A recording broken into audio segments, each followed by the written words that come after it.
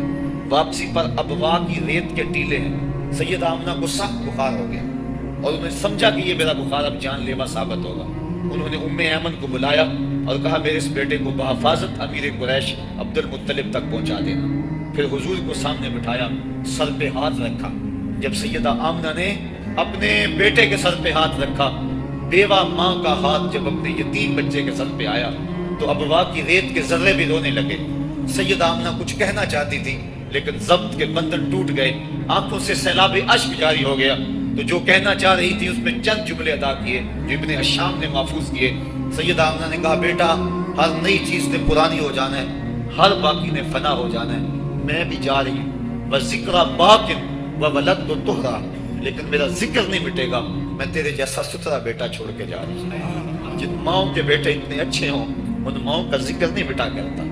یہ آخری لفظ تھے سیدہ آمنہ کے، اس کے بعد ان کا انتقال ہو گیا۔ حضور اپنی ماں کے جسد سے لپٹ کر روتے تھے اور کہتے امی آپ آگے بولتی کیوں نہیں ہیں؟ 6 سال کی معصوم عمر، ابوا کی ریت کے ٹیلے، کونین کے سردار کے لیے یہ دکھوں کی کہانیاں۔ اللہ کے محبوب علیہ السلام نے وہیں اپنی ماں کی تدفین کی اور وہ اپنی ماں کی قبر کے اوپر پتھروں کے ٹکڑے رکھے، اور یہاں آج ہو بھی کیا سکتا تھا۔ مدینے میں حضور کی ماں کا انتقال ہوتا، کتنے صحابہ جنازے میں ہوتے، فرشتے جنت سے پھول لے کر آتے حضور کی ماں کی قبر پہ چڑھانے کے لیے۔ یہ ابوا کی ریت ہے، مسافرت غربت۔ حضور نے مٹی کے اس تودے کے اوپر اپنی ماں کی قبر کے اوپر پتھر کے ٹکڑے رکھے، اور وہ کیا کسی شاعر نے کہا تھا تجھے کن پھولوں سے ہم کفن دیں، تو جدا ہی ایسے موسموں میں ہوا جب درختوں کے ہاتھ پھولوں سے خالی تھے۔ حضور نے اپنی ماں کی تدفین کی اور پھر ام ایمن کے ساتھ بیٹھ کے حضور واپس آ گئے۔ 8 سال کی عمر تھی کہ امیر قریش حضرت عبد المطلب کا بھی انتقال ہو گیا۔ میں نے ابن حشام میں پڑھا ہے کہ جب امیر قریش کا جنازہ اٹھا تو پورا مکہ امڑ آیا جنازے میں، لیکن 8 سال کا ایک بچہ تھا جو دیواروں سے لگ لگ کے روتا تھا۔ آج اس کا یہ سہارا بھی چلا گیا۔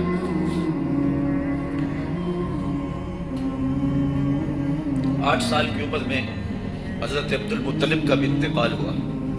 پھر حضور اپنے چچا کی کفالت میں آئے، وہ دن بھی بیتے، طائف کے بازار بھی آئے، مکے کی گلیاں بھی آئیں، بچھتے ہوئے کانٹے، کھدتے ہوئے گڑے، کبھی عقبہ بن ابی معیط جسم پہ اوجھلیاں ڈال رہا ہے، کبھی کوئی بدن نازک پہ کوڑا ڈال رہا ہے، کبھی حضور علیہ السلام کی راستوں میں ام جمیل کانٹے بچھا رہی ہے، کبھی بدر سجتا ہے، کبھی احد کی لڑائی ہوتی ہے، حضور کے چچا کے کلیجے کو چبایا جاتا ہے۔ یہ دن سخت ترین دن تھا۔ حضور کے سر پہ پٹی بندھی ہوئی تھی، آنکھوں میں آنسو جاری تھے اور بار بار کہتے تھے ما فعل عمی، میرے چچا کی کہانی سناؤ۔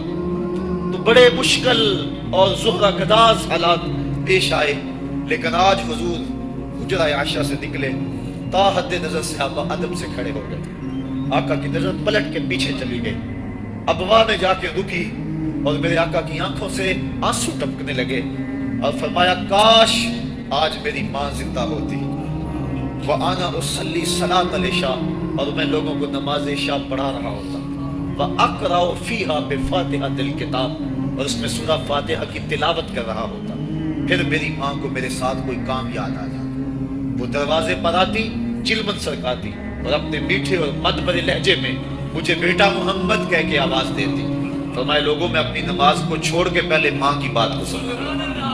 یہ دنیا کے سامنے اپنی ماں کی ضرورت اور اہمیت کو حضور نے رکھا، تو ماں کا بچھڑ جانا، ماں کا اس دنیا سے چلے جانا یہ بہت بڑا سانحہ ہوتا ہے۔ تو اس موقع کے اوپر بس ماندگان کی ڈھارس منانے کے لیے، ان سے تعزیت کرنے کے لیے، اظہار محبت کرنے کے لیے ہمارا یہاں آنا یہ دوسرا مقصد ہے اس تقریب کے منعقد کرنے کا۔ تیسرا مقصد ایسی محافل کے منعقد کرنے کا کیا ہے؟ پہلا مقصد تو دعائے مغفرت ہے مرنے والوں کی، دوسرا مقصد پسماندگان سے تعزیت کرنا ہے، اور تیسرا مقصد ہم کبھی نہ بھول پائیں وہ یہ ہے کہ ہم اپنے لیے عبرت کا سامان لینا۔ آج کوئی قبر میں ہے اور ہم جمع ہو رہے ہیں، کل ہم قبر میں ہوں گے اور ہمارے لیے کوئی اور جمع ہوگا۔ خیر کن اے فلاں غنیمت شمار عمر زاں بیشتر کے بانگ پر آیت کے فلاں نمان۔ شیخ سعدی فرماتے ہیں اے فلاں بلائی کر لے، اچھائیاں کر لے، اس عمر کے ایک ایک لمحے کو غنیمت سمجھ لے، اس سے قبل کی آواز آئے کہ فلاں نہیں رہا، تو اپنی زندگی کو پہلے ہی اعمال کا حسن لے لے۔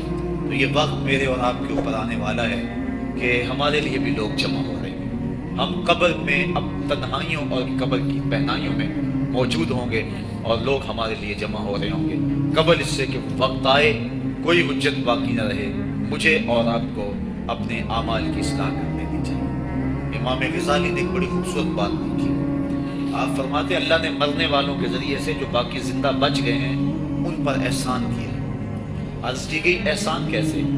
وہ تو دکھوں میں مبتلا ہیں، جن کا بھائی چلا گیا ان کا کلیجہ پھٹ رہا ہے، جن کا باپ چلا گیا ان کی دنیا اندھیر ہو گئی، جن کی ماں چلی گئی ان کے سامنے روشنی کا کوئی حوالہ نہیں رہا، جس کا بیٹا چلا گیا اس کی کمر ٹوٹ گئی، جس کا بھائی چلا گیا اس کے بازو ٹوٹ گئے، اور تم کہتے ہو اللہ نے مرنے والوں کے ذریعے سے جو باقی پست ماندگان ہیں ان پر احسان کیا۔ یہ احسان کیسے ہے؟ امام غزالی فرماتے ہیں احسان اس معنی میں ہے کہ اللہ نے مرنے والے کی موت کو ان باقیوں کے لیے عبرت کا نشان بنایا ہے۔ اگر اس کی موت ان کے لیے عبرت بنا دی جاتی تو یہ کیا کرتا؟ تو اللہ تعالیٰ نے گویا ان کی موت سے اس کو ایک اور موقع سنبھلنے کا دیا ہے کہ وہ لوگوں کی، عزیزوں کی، رشتہ داروں کی موت کو دیکھ کر اپنی زندگی کی راہوں کو ٹھیک کر لیں۔ یہ جو مرنے والے ہیں یہ ہمارے لیے پیغام ہے موت کا، اور ہم ان سے دیکھ کر اپنی زندگی ٹھیک کر سکتے ہیں۔ حضرت یعقوب علیہ السلام جلیل القدر نبی گزرے، بنی اسرائیل کے مقتدا اور امام نبی۔ آپ نے حضرت اسرائیل سے وعدہ لیا ہوا تھا کہ میری روح قبض کرنے کے لیے اچانک نہیں آنا، بلکہ پہلے کوئی قاصد یا پیغام بھیج دینا تاکہ میں موت کی تیاری کروں۔ کیونکہ اچانک موت سے حضور نے بھی پناہ مانگی، اللہم انی اعوذ بک من الموت الفجات، اے اللہ اچانک موت سے تیری پناہ چاہتا ہوں۔ تو حضرت اسرائیل علیہ السلام سے وعدہ لیا تھا حضرت یعقوب علیہ السلام نے کہ قبض روح کے لیے اچانک نہیں آنا، پہلے وہ قاصد یا پیغام بھیج دینا۔ انہوں نے وعدہ کیا تھا، نبی تھے، ان سے وعدہ انہوں نے کر دیا۔ کافی مدت گزری تو حضرت اسرائیل آ گئے، پوچھا کدھر آئے ہو؟ کہا قبض روح کے لیے آیا ہوں۔ کہا تم نے تو وعدہ کیا تھا پہلے کو قاصد یا پیغام بھیجوں گا، تم نے نہ کوئی قاصد بھیجا اور پیغام بھیجا اور قبض روح کے لیے آ گئے۔ حضرت اسرائیل نے عرض کی حضور میں نے تو کئی قاصد بھیجے تھے، فرمایا میرے پاس تو ایک بھی نہیں آیا۔ کہا حضرت آپ کے سامنے کتنے لوگوں کی موت واقع ہوئی، یہ میرا قاصد نہیں تھا تو اور کیا تھا۔ آپ کی داڑھی میں سفید بال آ گئے، یہ میرا قاصد نہیں تھا تو اور کیا تھا۔ آپ کی آنکھوں میں سفیدی اتر آئی، یہ میرا قاصد نہیں تھا تو اور کیا تھا۔ آنکھوں میں سفیدی کا آ جانا، بالوں میں سفیدی کا آ جانا، کمر میں خم آ جانا، اٹھتے ہوئے جنازے، پھیلی ہوئی قبریں، یہ پیغام ہے، قاصد ہے موت کا۔ حضرت عمر فاروق رضی اللہ تعالیٰ عنہ ایک دن دربار میں بیٹھے ہوئے تھے، ایک شخص آیا اور آپ کو دیکھ کر کہنے لگا یا عمر لا تنسا موتک، عمر اپنی موت کو نہیں بھولنا۔ کب کپا کے رہ گئی، اس کو بلایا، شکریہ ادا کیا، کہا میاں کبھی روز آ جایا کرے نا تو تجھے مہینے کے بعد تنخواہ بھی دیا کرے گا۔ بڑے دربار میں وہ روزانہ آتا ہے۔ حضرت عمر فاروق کام میں لگے ہیں، وہ کہتا ہے یا عمر لا تنسا موتک، عمر اپنی موت کو نہیں بھولنا، مہینے کے بعد اس کو تنخواہ بھی دے دی۔ ایک دن وہ آیا، آپ نے اس کے ہاتھ میں اس کا مشاہدہ دیا، کہا آج کے بعد نہیں آنا۔ حضرت مجھ سے کوئی گستاخی ہوگی؟ فرمایا نہیں۔ تذکیر موت کی ضرورت نہیں رہی؟ فرمایا نہیں۔ کوئی اور بندہ رکھ لیا؟ فرمایا نہیں۔ تو کہا پھر حضور مجھے بتائیں نا مجھے کیوں چھٹی دی جا رہی ہے؟ تو حضرت عمر فاروق چھم چھم رونے لگے اور داڑھی پہ ہاتھ رکھا، ایک بال الگ کیا، وہ بال سفید ہو چکا تھا۔ کہا میاں پہلے تو یاد دلاتا تھا، اب تیرے آنے کی ضرورت نہیں رہی، یہ میرے گھر میں مجھے بتانے والا آ گیا اور یہی مجھے موت نہیں بھولنے دے گا۔ داڑھی میں سفید بال آ گیا، کہا میاں اب تیرے آنے کی ضرورت نہیں، ہماری تو پوری داڑھی بھی سفید ہو جائے۔ وہ کیا کہا تھا میاں محمد بخش عارف رومی کشمیر نے خوب کہا تھا، ہڈیاں کمبن گوڈے کھڑکن تے اڑ گیا لک تیرا، اجے بھی بدیوں باز نہ آئے جیو مرد دلیرا۔ یا ایھا الانسان ما غرک بربک الکریم، اے انسان تجھے کریم رب کے دروازے سے کس نے دور ہٹا دیا؟ الذی خلقک فسواک فعدلک فی ای صورت ما شاء رکبک، جس نے تجھے پیدا کیا، تیرے اعضاء کو توازن دیا، تجھے حسن اور جوانی بخشی تجھے چلنے کا سلیقہ دیا، تجھے بولنے کا طریقہ دیا، تجھے سوچنے کے لیے دماغ دیا، تجھے سماعتوں کے پردے دیے۔ آج شیروں کو تو نچا لیتا ہے، ہاتھیوں کو تو بٹھا لیتا ہے۔ اے انسان ذرا غور تو کر، اس رب کا شکر کر، کیوں بھول گیا اس رب کو جس نے تجھے پیدا کیا؟ اگر تجھے پیدا ہی نہ کرتا تو کیا کرتا؟ پھر پیدا کر کے چھوڑ دیتا تجھے، اگلا تیری ذمہ داری اپنے ذمہ کرم پہ نہ لیتا تو بچا تجھے گرمی کی سختی سے کون بچاتا؟ تجھے ٹھٹھرتی ہوئی سردی سے کون بچاتا؟ ماں کے سینے میں تیرا پیار نہ ڈالتا، ممتا اس ماں کے سینے میں نہ ڈالتا، تجھے گندگی میں لتھڑے ہوئے کو کون اٹھاتا؟ لیکن اس نے پیار ڈالا ماں کے سینے میں، جس نے تجھے پہلے چوما پھر اس نے تجھے دھویا۔ انسان غور تو کر، ما غرک بربک الکریم، اس رب کو بھول گیا ہے الذی خلقک کا جس نے تجھے پیدا کیا۔ ماں نے بیٹے کو پیدا نہیں کیا، جنم دیا ہے، لیکن اتنے احسان ہیں کہ ساری زندگی بھی انسان ماں باپ کا حق نہیں ادا کر سکتا۔ جس ماں نے جنم دیا ہے اس کے حق نہیں ادا ہو سکتے، تو جس رب نے تخلیق کیا ہے اس کے حق کیسے ادا ہوں گے؟ اس لیے کہ انسان ذرا غور تو کر، اس نے تجھے پیدا کیا تو بھول گیا اس رب کو؟ اپنے ذرا ماضی کو دیکھ کہ تو کہاں سے کہاں پہنچا۔ تیری زبان میں، تیرے منہ میں زبان کا لوتھڑا تھا، بولنے کا سلیقہ نہیں تھا، جس نے اس کو لفظوں کی حرمت سے آشنا کیا۔ تیرے کانوں میں پردے تھے لیکن سمجھنے کا طریقہ نہیں تھا، لیکن کس نے تیری سماعتوں کو شعور بخشا؟ کس نے تجھے چلنا سکھایا؟ کس نے تجھے بولنا سکھایا؟ کس نے تیری چھاتی میں زور رکھا؟ آج تو کڑیل جوان ہے، آج دولت کے انبار تیرے پاس ہے، آج تو چودھری ہے، آج تو خان صاحب ہے، آج تو بہت بڑا عالم ہے، آج تو مفتی ہے، آج تو پیر ہے، آج تو منسٹر ہے، آج تو ناظم ہے، آج دنیا تیری باج گزار ہے۔ آج تیرے دماغ میں وہ قوت رکھ دی گئی کہ دنیا کو تو انگلیوں پہ نچا رہا ہے۔ ذرا پلٹ کے دیکھنا پیچھے، ذرا پیچھے لوٹ کے تو دیکھ، تو چار پائی کے سہارے بھی چلنا نہیں جانتا تھا، پھر تجھے چار پائی سے چلنا سکھایا، پھر تو نے چلنا اور چلتا تھا، 2 قدم تو گر پڑتا تھا۔ ذرا ماضی کی طرف پلٹ کے دیکھ، اور تو بھول گیا رب کو جس نے تجھے اتنا کچھ دیا۔ چل ماضی کی طرف پلٹ کے نہیں دیکھنا، مستقبل کی طرف ہی جھانک کے دیکھ۔ ایک وقت پھر دوبارہ تیرے اوپر ایسا آئے گا، پھر تیری بولتی بند ہو جائے گی، پھر تیرا چلنا بند ہو جائے گا۔ چار پائی سے لگ گیا، مورے میں تکلیف ہو گئی، تو فالج زدہ ہو گیا۔ سارے گھر والے 4 دن تو بڑی خدمت میں لگے رہے، لیکن انہیں اپنے کام بھی تو کرنے تھے، پھر آہستہ آہستہ تجھے اگنور کرنا شروع کر دیا۔ تو بھی اس بات کو سمجھنے لگا۔ پھر وہ وقت بھی آیا کہ تیری چار پائی کو اندر سے اٹھا کے برآمدے میں رکھ دیا کہ بابا کھانستا ہے، بچے ڈسٹرب ہوتے ہیں، جراثیم پھیلتے ہیں، اب نوکر تجھے روٹی دینے لگا۔ شام کو بیٹا آتا ہے، 2 لمحے کھڑا ہوتا ہے، پھر اپنے بیڈ روم میں چلا جاتا ہے، تو اس کی صورت کو ترستا رہتا ہے۔ آج تیری زندگی اجیرن بن گئی، پھر تیرے اوپر ایسے حملے بیماریوں کے ہوئے، ایسی تکلیفیں ہوئیں، بولو براز بھی اوپر، لوگ ناک پہ کپڑا رکھ کے تجھے اٹھاتے ہیں۔ اس وقت تو اپنی زندگی سے تنگ آ گیا، تو کہتا ہے ڈاکٹر کو لگا زہر کا ٹیکہ، مجھے موت آ جائے۔ بتا ہم تجھے موت بھی نہ دیتے تو کیا کرتا؟ ہم نے تجھے زندگی دی تھی، یہ ہمارا احسان، اور اب تمہیں موت اگر دیں گے تو یہ بھی ہمارا احسان ہے۔ اگر تو تڑپتا تھا، تیری زندگی جو ہے وہ اجیرن بن چکی تھی، سارے تجھ سے تنگ آ گئے تھے، تیرے بیٹے بھی کہتے دعا کرو اللہ بابے کو پردہ دے دے، سارے تیرے پردہ مانگ رہے تھے، اب بتا کہ ہم تجھے پردہ بھی نہ دیتے تو کیا کرتا؟ ثم اماتہ فاقبرہ، شکر کر ہم نے تجھے موت عطا کر دی، فاقبرہ، اور پھر اس کے بعد تجھے قبر دی۔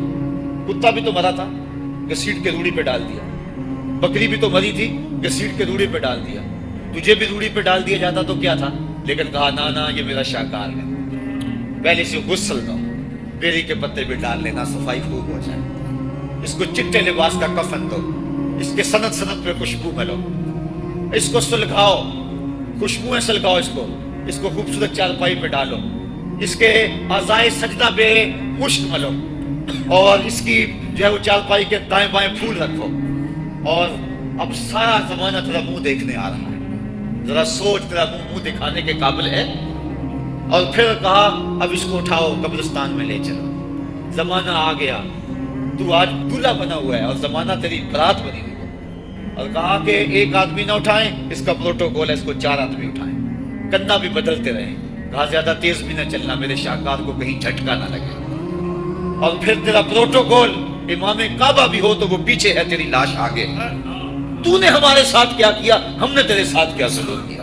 یا ایھا الانسان ما غرک بربک الکریم، ہم نے کہا اس کے لیے چھوٹا سا گھر بنا دو، اور اس کے اندر پردے میں اس کو رکھ کے اوپر سے مٹی ڈال دو، اوپر پھول ڈال لو اور پھر اتنی دیر تک کھڑے رہو جتنی دیر تک اونٹ کو ذبح کرتے ہیں، اس کی کھال ادھیڑتے ہیں، اس کا گوشت بناتے ہیں، پھر اس کو تقسیم کرتے ہیں، اور پھر آؤ تو دعائیں شروع کر دو، کبھی کل کی محفل سجا دو، کبھی 10ویں کی، کبھی چہلم کی۔ اے انسان، تیرے ساتھ جو کچھ ہوا لوگوں کی نظروں کے سامنے تجھے رسوا تو نہیں کیا میں نے۔ یا ایھا الانسان ما غرک بربک الکریم، ذرا پیچھے پلٹ کے دیکھ لے، نہیں تو آگے جھانک کے دیکھ لے، تجھے کبھی تو شرم آئے گی۔ تو کہاں بھٹک گیا، کہاں بہ گیا، آ جا اس کریم رب کی طرف جو 70 ماؤں سے زیادہ پیار کرتا ہے۔ آنا تو تو نے ہے ہی، آج نہیں تو کل آئے گا، تو کل جو پھر کفن میں منہ چھپا چھپا کے آتا پھرے گا، آج کھلے منہ ہی آ جا۔ آج میری رحمتیں تیرا بڑھ بڑھ کے استقبال کر رہی ہیں۔ روبی بن حراش ایک بزرگ ہوئے اور تابعی ہیں۔ تابعی وہ تھا جس نے صحابی کو دیکھا ہوا، ساری زندگی ان کے چہرے پہ مسکراہٹ نہیں آئی۔ وہ کہتے تھے کیا خبر میرا انجام کیا ہو۔ شیخ سعدی فرماتے جب تو دنیا پہ آیا تھا نا تو روتا تھا، یہ سارے ہنستے تھے۔ بچہ جب پیدا ہوتا ہے تو اور اس کا رونا اس کی زندگی کی دلیل ہے۔ جب تک بچہ چیختا نہیں سارے پریشان ہوتے ہیں، آواز نہیں آ رہی، پتہ نہیں زندہ ہے کہ جو ہے وہ گوشت کا لوتھڑا ہے۔ جب بچہ چیختا سارے خوش ہو جاتے ہیں، مبارکیں دیتے ہیں، مٹھائیاں بانٹتے ہیں۔ تو اس کا رونا اس کی زندگی میں دلیل۔ شیخ سعدی فرماتے ہیں جب تو آیا تھا تو روتا تھا، یہ ہنستے تھے۔ ایسے زندگی گزار تو ہنستا ہوا جائے، یہ روتے رہ جائے۔ یہ نہ ہو کہ روتا آیا تھا روتا ہی جانا پڑے تجھے۔ روبی بن حراش ساری زندگی نہیں مسکرائے، فرماتے تھے کیا خبر میرا انجام کیا ہو۔ وقت بیتتا گیا، آخر میں فوت ہو۔ ان کا بھائی ربیع بن حراش غسال کو بلا لایا کہ میرے بھائی کو غسل دو۔ غسال جب غسل دینے کے لیے داخل ہوا تو فوراً باہر پلٹ آیا۔ ربیع پوچھنے لگا کیا ہوا ہے؟ کہا یار تیرا بھائی بڑا عجیب ہے۔ کہا ہوا کیا ہے؟ کہا نحنو نغتسلہ وہو یتبسم، ہم اسے غسل دیتے ہیں وہ آگے سے مسکراتا ہے۔ کہا اس نے قسم کھائی تھی جب تک اپنا اچھا انجام نہیں دیکھوں گا نہیں مسکراؤں گا۔ اس کو امام ابو نعیم نے حلیہ میں لکھا، روض الانف کے اندر امام سہیلی نے لکھا، قاضی ایاز مالک اندلسی نے شفا میں لکھا، اور اسی کو امام جلال الدین سیوطی علیہ رحمہ نے جو ہے وہ الخصائص الکبریٰ میں لکھا۔ کہا یا تیرا بھائی بڑا عجیب ہے، ہم اسے غسل دیتے ہیں وہ آگے سے مسکراتا ہے۔ تو اس نے قسم کھائی تھی جب تک اچھا انجام نہیں دیکھوں گا نہیں مسکراؤں گا۔ آج اس نے اپنا اچھا انجام دیکھ لیا تبھی تو مسکرا رہا ہے۔ 12 لوگوں کے 2 گروہ بن گئے۔ ایک کہنے لگے کہ یار یہ ویسے گڑی ہوئی بات ہے، بھلا کوئی بندہ مرنے کے بعد بھی مسکرا سکتا ہے۔ ایک گروہ کہتا ہے یار بندہ بڑا اچھا تھا، ہو سکتا ہے کہ مرنے کے بعد مسکرایا، زندگی تو اس نے دکھ سے گزاری لیکن بعد میں تو سکھ ملا ہوگا۔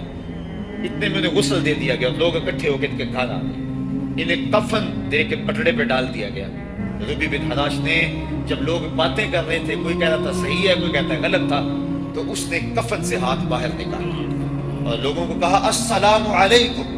لوگوں نے کہا وعلیکم السلام، اتتکلم بعد الموت، عجیب بات ہے مرنے کے بعد باتیں کر رہے ہو۔ قال نعم اتکلم بعد الموت، کہا ہاں ہاں میں مرنے کے بعد ہی باتیں کر رہا ہوں۔ عرش فرشتے تے مکے پہ گیا شور، بلے شاہ سا مرنا نہیں تے گور پہ کوئی اور، فالا نحیینہم حیاتا طیبہ، ان کو حیات طیبہ بخش دی جاتی ہے جو اللہ کے نام پہ اپنی زندگی گزار دیتے ہیں۔ میرا رب کہتا ہے کہ میں ان کو مرنے نہیں دیتا، ان کو ستھری اور پاکیزہ زندگی دیتا ہوں۔ اور اقبال کہتا ہے فطرت ہستی شہید آرزو رہتی نہ ہو، خوب تر پیکر کی اس کو جستجو رہتی نہ ہو، موت کو سمجھا ہے غافل اختتام زندگی، یہ ہے شام زندگی صبح دوام زندگی۔ تو کہا ہاں ہاں مرنے کے بعد باتیں کر۔ لوگوں نے کہا بتا پھر تیرے رب نے تیرے ساتھ سلوک کیا کیا؟ تو ربی جو فوت ہو چکا کہتا ہے استقبلنی ربی غیر غضبان واستقبلنی بروح وریحان، کیا پوچھتے ہو، اس کے قدرت والے چہرے پہ کوئی غصہ نہیں تھا، اس نے روح و ریحان کے پھولوں کے ہار میرے گلے میں ڈالے۔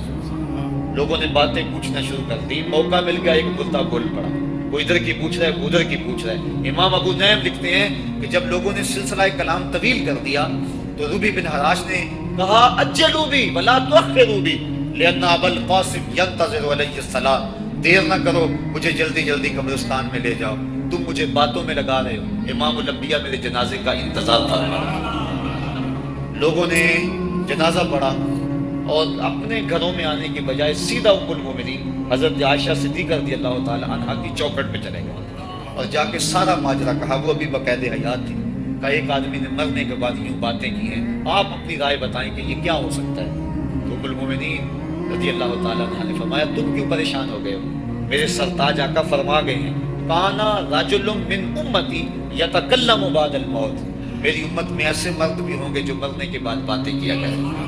تو وہ لوگ جنہوں نے اپنی زندگی اللہ کے نام لگا دی اور اس کے ذکر کے نام لگا دی، وہ مرنے کے بعد بھی ابدی اور سرمدی زندگی پاتے ہیں۔ اور جو لوگ اللہ سے بے بہرہ ہیں، اس کی خشیت سے جن کا سینہ خالی ہے اور دین کا چراغاں جن کے سینے میں نہیں ہے، وہ چلتے پھرتے بھی مردہ ہیں۔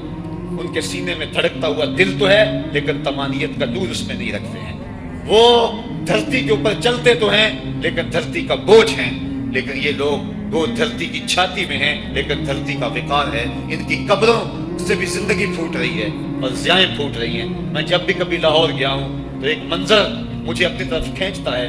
جب میں دریائے راوی کے اس پار ہوتا ہوں تو میں ایک قبر دیکھتا ہوں جس پہ حسرتیں برس رہی ہیں۔ وہ بر صغیر کا مطلق العنان حکمران، جس کی کہ اشارہ ابرو سے ہندوستان کی تقدیر بدلتی تھی، آج چند تاش کھیلنے والی ٹولیاں اس کی قبر پہ بیٹھی ہیں۔ اس کی محبوب بیوی جو بادشاہ کے پیچھے بیٹھتی تھی اور پردہ پیچھے لٹک رہا ہوتا، بادشاہ کا کوئی فیصلہ اسے ناگوار ہوتا، پیچھے سے وہ کمر ٹھونکتی، بادشاہ فیصلے بدل لیتا۔ جس کے اشارہ ابرو سے ہندوستان کی تقدیر کے فیصلے تبدیل ہوتے تھے، اس کی قبر بھی ساتھ ہی اندھیرے میں ہے۔ اور اس کی بیٹی کی قبر کے اوپر زیب النساء کے مقبرے میں لکھا ہے، بر مزار با غریمہ، نہ چراغے نہ گلے، نہ برے پروانہ سوزت، نہ صدائے بلبلے۔ ہم غریبوں کی قبر پہ کون چراغ جلانے آئے گا، کون پھول ڈالنے آئے گا؟ نہ کوئی بلبل گیت گانے آئے گی اور نہ کوئی پروانہ پر جلانے آئے گا۔ یہ وہ جو مطلق العنان تھے، یہ ان کی قبر کی کہانی سنائی۔ اور جب میں دریائے راوی کا کنارہ پار کرتا ہوں تو ایک لوح مزار وہ بھی ہے جہاں جلی حروف میں لکھا ہے، گنج بخشے فیض عالم، مظہر نور خدا، ناک سارا پیر کامل، کامرانہ رہنما۔ جب زندگی ایک طرح کی نہیں ہوتی تو پھر موت بھی ایک طرح کی نہیں ہوتی۔ جب دنیا پہ رہنے والے لوگ ایک طرح سے زندگی نہیں گزارتے تو ان کی برزخ بھی ایک طرح کی نہیں ہوتی۔ تو یہ ہیں وہ لوگ جن کی قبروں پہ آج بھی چراغاں ہیں، جن کے نام کا آج بھی تنتنا ہے۔ 1000 سال گزر گئے، ان کی نسبی اولاد تو کوئی نہیں ہے، انہوں نے شادی بھی نہیں کی تھی، لیکن اس کے باوجود دن کو چلے جاؤ، کڑکتی دوپہر کو چلے جاؤ، برستی بارش میں چلے جاؤ، لمبی رات کی تنہائی میں چلے جاؤ، موسم کی کسی بھی شدت میں چلے جاؤ، حکومتوں کے بدلتے ہوئے ماحول، ماشاء اللہ کی کیفیتیں، جس دور جس حالت میں مرضی جاؤ، آپ کو وہاں میلہ نظر آئے گا، وہاں ہجوم عاشقہ نظر آئے گا۔ ارے میں گسارو سویرے سویرے، خرابات کے گرد پھیرے بپھیرے، کبھی اس طرف بھی گزر کر تو دیکھو، بڑی رونقیں ہیں فقیروں کے ڈیرے۔ تو وہ لوگ جنہوں نے اپنی زندگی اپنے مالک کے نام گزاری، وہی زندہ ہیں، وہ سرمدی اور ابدی زندگی پائے ہوئے ہیں۔ صاحبو، اب میرے اور آپ کے پاس سانسوں کا موقع موجود ہے، ورنہ یہ سانسیں تیزی کے ساتھ پگھل گئی۔ میں کل امام رازی کو پڑھ رہا تھا، وہ کہتے ہیں، ایک بزرگ فرماتے ہیں، مجھے سمجھ نہیں آ رہی تھی، ان الانسان لفی خسر کی، کہ بے شک انسان گھاٹے میں ہے۔ میں سوچ رہا تھا کیسے گھاٹے میں ہے، تو کہا کہ مجھے سمجھ اس طرح آئی کہ میں بازار گیا، میں نے ایک شخص کو دیکھا جو کٹے پہ برف رکھ کے بیچ رہا تھا اور آواز کیا لگا رہا تھا، ارحم ارحم من یذوب راس مالہ، اور رحم کرو اس بندے پہ، اگر تم نے تھوڑی بھی دیر لگا دی اور میرے سے سودا نہ خریدا تو میرا جو راس المال ہے میرا وہ بھی لٹ جائے گا، کیونکہ برف تو میری پگھلی جا رہی ہے، اور اگر تم نے خرید لی میری برف تو میرے پیسے کھڑے ہو جائیں گے، اور اگر تم نے میری برف خریدنے میں دیر کر دی تو جو میں نے پیسے لگائے ہیں میرے وہ بھی پورے نہیں ہوں گے۔ تو وہ کہہ رہا تھا ارحموا من یذوب راس مالہ، وہ کہتے ہیں مجھے ان الانسان لفی خسر کی سمجھ نہیں آ رہی تھی، اس کے اس جملے کو سن کے سمجھ آ گئی کہ انسان جلدی جلدی اپنی سانسوں کو گوا رہا ہے، اسے چاہیے کہ جلدی جلدی ان سانسوں سے کام لے لے، ورنہ یہ سانسوں کی برف پگھل جائے گی اور اس کی یہ پونجی بھی برباد ہو جائے گی۔ تو صاحبو، میں اور آپ لمحہ لمحہ موت کے قریب ہو رہے ہیں، لمحہ لمحہ موت کے قریب ہو گئے۔ آج میں دوپہر کو بیٹھا تھا تو وہ ایک شخص آ کے میاں صاحب کا شعر پڑھنے لگا، دیگر تے دن گیا محمد اوڑک نو ڈب جانا، تو میری نظر چلی کہ میں نے کبھی تو 10 بجے ہوں گے، تو میں نے کہا صبح کے 10 بھی بج گئے اور پھر 12 بھی بج جانے، پھر ظہر بھی ہوگی، پھر دیگر بھی ہوگی، اور اس کے بعد پھر شام بھی ہو جانے۔ اب ہم دیگر تک تو پہنچ گئے ہیں، اب شام کے تدلکے بھی قریب ہو گئے ہیں، تو یہ دن ڈوب جانا ہے تھوڑی دیر کے بعد۔ یہی مثال ہماری زندگی کی ہے، کوئی دوپہر تک آ گیا ہے، کوئی چاش تک آ گیا ہے، کوئی ظہر تک آ گیا ہے، کوئی عصر تک آ گیا ہے، اور کسی کی زندگی کا سورج بالکل غروب ہونے کے قریب آ گیا۔ صاحبو، پتہ کوئی نہیں کہ ہمارا اگلا قدم کہاں ہے، اس سے قبل کہ کوئی حجت باقی نہ رہے، مجھے آپ کو اپنی زندگی پہ نظر ثانی کرنا ہوگی، اپنے گناہوں کا اور اپنی نیکیوں کا حساب لگانا ہوگا۔ ایک ترازو تو کل محشر کے میدان میں لگے گا، ایک ترازو ضمیر کی عدالت میں آج ہی لگانا ہوگا۔